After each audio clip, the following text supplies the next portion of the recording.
4 چیزیں اگر میرے اور آپ کے اندر نہیں ہوں گی تو ہم ناکام ہیں۔ سب سے پہلی چیز توجہ چاہوں گا، سب سے پہلی چیز مجھے اپنے آپ کو تولنا ہوگا کہ میرے پاس ہر چیز کے لیے تو وقت ہے، اپنے اللہ کے لیے بھی وقت ہے یا نہیں؟ زیادہ تو ٹائم ہی نہیں مانگ رہا، 24 گھنٹے میں ذرا آپ 17 رکعتوں کے منٹ تو نکال لیجئے کتنے ہیں۔ بہت سارے لوگ تو اگر واجبات ہی صرف ادا کریں تو 17 رکعتوں کے 17 منٹ ہی بنتے ہیں۔ 24 گھنٹے میں اس نے ہم سے 17-20 منٹ مانگے ہیں، اور وہ بھی اگر میرے پاس نہ ہو تو میں کچھ بھی ہوں گا لیکن میں کامیاب انسان نہیں ہوں۔ جس کے پاس سب کے لیے وقت ہے مگر اپنے اللہ کے لیے وقت نہیں ہے، یہ انسان کامیاب نہیں ہے۔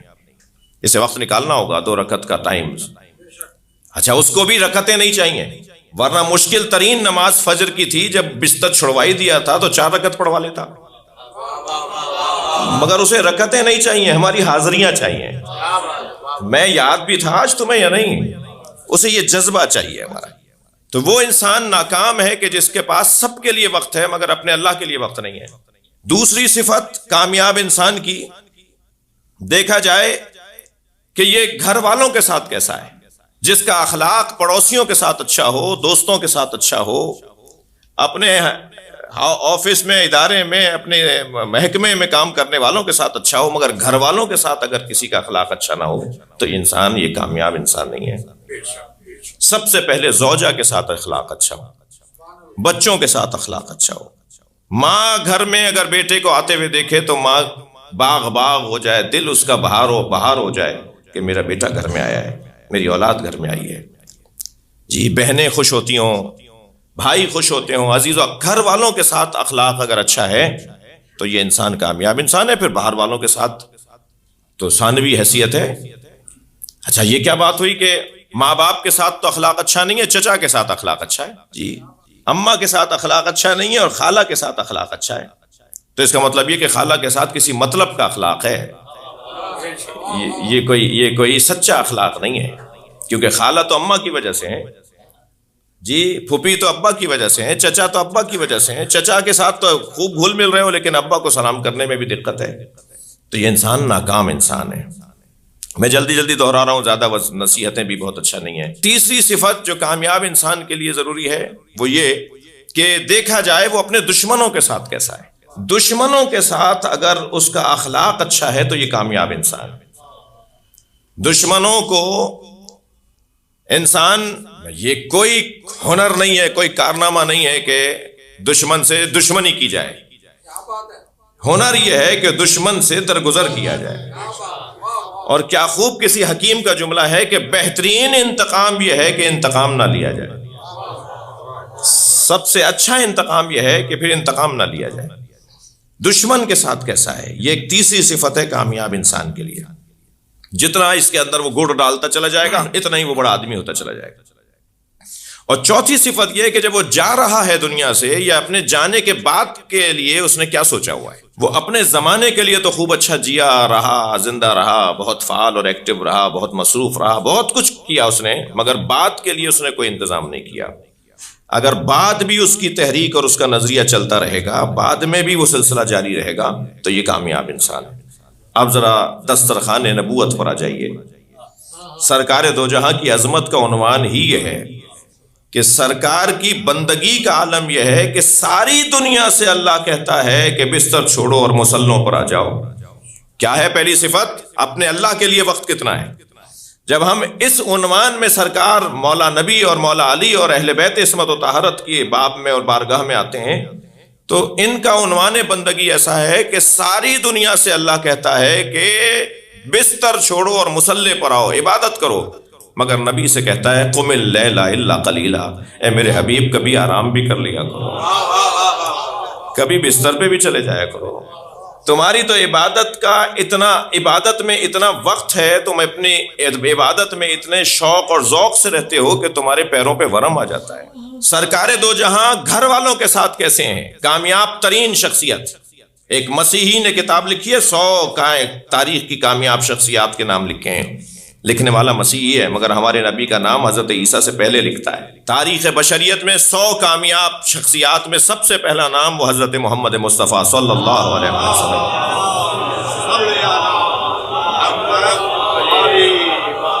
ہمارے نبی کے کمال کا دوسرا عنوان یہ کہ آپ کا گھر والوں کے ساتھ اخلاق کیسا ہے. گھر والوں کے ساتھ آپ دیکھیے، حتیٰ گھر والوں کے ساتھ اخلاق اس درجے پر حسین تھا، جمیل تھا کہ بعض جعلی روایتیں بھی آ گئیں کہ زوجاؤں کے ساتھ آپ کا انداز کیا ہوتا تھا جی، تماشا دکھانے والی اور مثال. یہ اصل جو روح ہے اس کے اندر وہ اخلاق کی روح ہے کہ گھر والوں کو وقت دے رہے ہیں یا نہیں، گھر والوں کے ساتھ اخلاق اچھا ہے یا نہیں. امام حسن امام حسین کو شانوں پر بٹھا رہے ہیں، گودی میں لے رہے ہیں، نماز میں پشت پہ بیٹھ گئے تو سر نہیں اٹھا رہے ہیں. حتیٰ ایک دن بڑی حسین روایت ہدیہ کر رہا ہوں، ایک دن امام حسن سے فرمایا بیٹا حسن حسین سے کشتی کھیلو، کشتی لڑو، جو ورزش پر بھی ہمارے پاس دلیل بنے گی. یہ حدیث ورزش پر دلیل بنے گی. امام حسن امام حسین کی کشتی کروائی. کچھ دیر کے بعد امام حسین کا ساتھ دینے لگے، حسین یہاں سے آؤ، حسین یہاں سے پکڑو حسن کو. تو جناب زہرا نے فرمایا بابا آپ حسین کا ساتھ دے رہے ہیں، حسن کا ساتھ نہیں دے رہے. اس کو مسکرا کے فرمایا بہت دیر سے جبریل حسن کا ساتھ دے رہے تھے، تب میں نے حسین کا ساتھ دیا ہے. یہ کتاب بچوں کے ساتھ رہنا، بچوں کے ساتھ وہ تفریحی انداز میں رہنا جی، اپنی بیٹی کے ساتھ بیٹھنا، اپنے زوجاؤں کے ساتھ بیٹھنا، گھر والوں کے ساتھ کہ سرکار گھر میں آ رہے ہیں تو ایک خاص گھر والوں کو سکون اور سرور نصیب ہو رہا ہے. گھر والوں کے ساتھ اخلاق ایسا. گھر والوں میں جو زوجہ کا رشتہ ہے نا، بڑا حساس رشتہ ہے. یہ سب سے دیر سے مانتی ہیں اور سارے رشتے مان لیتے ہیں، مگر اگر جو دیر سے اقرار کرے وہ زوجہ والا رشتہ ہے جی. بڑے بڑے لوگوں کی زوجائیں بہت دیر سے مانتی ہیں جی. ایک ڈاکٹر صاحب نسخہ لکھنے بیٹھے اپنے بچے کے لیے، تو محترمہ کی آواز آئی کیا کر رہے ہیں؟ کہ بھائی تمہیں نہیں پتا ہمارا بچہ 3 دن سے بیمار ہے، میں سب کو دیکھ کر آیا ہوں، اب اپنے بچے کو طے کروں کیا دوا دینی ہے. کہا نہیں آپ فلاں دوست کو ذرا فون کر لیجئے، وہ فلاں بھی آپ سے 1 ہفتے سے دوائیاں لے رہا ہے، اب تک ٹھیک نہیں ہوا ہے، میرے بچے پہ تجربے نہیں کیجیے گا. تو ڈاکٹر صاحب کو بھی زوجہ محترمہ ذرا نہیں مانتی ہیں. انجینئر صاحب بھی گھر ٹیڑھا بناتے ہیں، اگر اپنا بنائے تو وہ زوجہ مانتی نہیں ہے. مولانا حضرات کا بھی حال کوئی اچھا نہیں ہے. ہاں جی، وہ جی آپ کی تقریر فلاں تعریف کرے تو کیوں کہ وہ جانتا نہیں ہے نا آپ کو، ہم تو آپ کو جانتے ہیں نا. تو مولوی کی زوجہ بھی، تو زوجاؤں کا اقرار کرنا، اپنے شوہر کی تعریف کرنا بہت مشکل ہے، مگر قربان جائیں نبی کی ذات پہ. جب اعلان نبوت کیا ہے تو سب سے پہلے زوجہ نے کلمہ پڑھا ہے. جناب خدیجۃ الکبریٰ نے کلمہ پڑھ کے بتایا سچا نبی ہے. اور تیسرا عنوان یہ کہ دشمن کے ساتھ کیسے تھے سرکار دو جہاں، دشمن کے ساتھ کیسے تھے.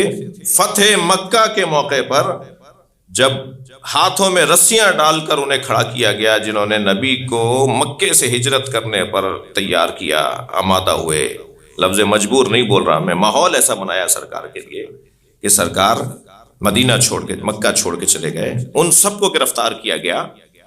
تو آپ تو جیسے انہیں جانتے ہی نہیں تھے، یعنی آپ کے نزدیک یہ اہمیت ہی نہیں تھی کہ یہ تھے وہ لوگ جنہوں نے مجھے یہ ماحول بنایا اور میں مکہ چھوڑ کر گیا. پوچھا یہ کون ہے؟ من ہم، کون ہے یہ؟ فرمایا یہ وہی لوگ ہیں جنہوں نے آپ کو پتھر مارے، آپ کو اذیتیں پہنچائی ہیں، آپ کے ساتھ یہ کیا وہ کیا. بڑی عجیب و غریب داستانیں ہیں جو نبی کے ساتھ ہوتا تھا مکے میں. تو حضرت فرمایا اذهبوا انتم الطلقاء، جاؤ میں نے تمہیں آزاد کر دیا. اور پھر ہاتھوں کو اٹھا کر کہا اللہم اغفرہم انہم لا یعلمون، یا اللہ انہیں معاف کر دے، یہ مجھے جانتے نہیں تھے، یا اگر مجھے جانتے ہوتے تو یہ میرے ساتھ نہیں کرتے. دشمن کے ساتھ حضرت کا رویہ. اور آپ فتح مکہ کے موقع پہ، صلح حدیبیہ کے موقع پہ کھلے مشرکوں اور یہودیوں اور کافروں کے ساتھ جو حضرت کا رویہ تھا، اگر مولا نبی کا اپنے دشمنوں کے ساتھ رویہ ہم اپنی زندگی کا اصول بنا لیں، میں کہتا ہوں ضروری نہیں ہے ہم چاروں اصولوں پر ہی مثالی زندگی گزار پائیں کہ اللہ کے ساتھ بندگی میں کارنامہ کر جائیں، گھر والوں کے ساتھ اخلاق میں کارنامہ کر جائیں، مثلا اپنے چوتھا اصول کے اپنے بات کے لیے کوئی اچھا انتظام کر جائیں. ان چاروں میں سے اگر کسی ایک کو بھی اچھے انداز سے ہم نے پکڑ لیا، اور یہ والا نسخہ جو ہے کہ دشمن کے ساتھ ہمیں کیسے رہنا ہے، تو کامیاب ترین زندگی بنتی ہوئی نظر آئے گی. نبی دشمنوں کے ساتھ کیسے تھے، مولا علی دشمنوں کے ساتھ کیسے تھے. رونگٹے کھڑے ہو جاتے ہیں ان روایات کو جب پڑھتے ہیں جو جناب زہرا پہ دروازہ گرنے کی روایات ہیں، اور ان روایات کو جو پڑھتے ہیں کہ جو مولا نے مشورے دیے اور حکومت کو کامیاب بنایا اور حکومت چلانے میں مدد فراہم کی، دونوں کو جب ملا کر دیکھتے ہیں تو رونگٹے کھڑے ہو جاتے ہیں کہ علی علی ہے۔ جتنی بڑی شخصیت کے ماننے والے ہم ہیں عزیزو، اگر 2 گھنٹے تک میں گلاب بیچنے والے کی دکان پر بیٹھوں تو 4 گھنٹے تک میرے اندر سے گلاب کی خوشبو آئے گی۔ ہم کوئی 70 سال سے، کوئی 80 سال سے، کوئی آبا و اجداد سے، کوئی صدیوں سے حسین حسین کر رہے ہیں، تو ہمارے اندر کربلا والوں کی خوشبو آنا ضروری ہے۔